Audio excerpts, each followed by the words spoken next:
एक मुलगी 12वीला होती. तिचा 4 वाजता क्लास होता. 4ला क्लासला ती गेली नाही. घरून सरांचा फोन तिच्या वडिलांना जातो. आई वडील दोन्ही वर्किंग.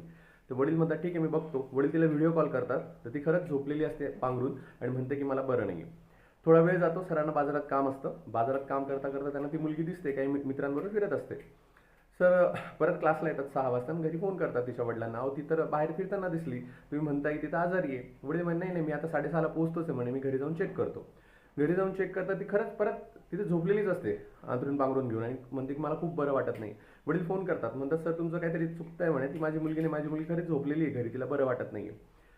तर सर म्हणतात ठीक आहे हरकत नाही माझंच चुकलं असेल म्हणे. मी बघितलं असेल एखादी वेगळी मुलगी असेल. हरकत नाही. ती बरं वाटलं की तिला क्लासला पाठवा.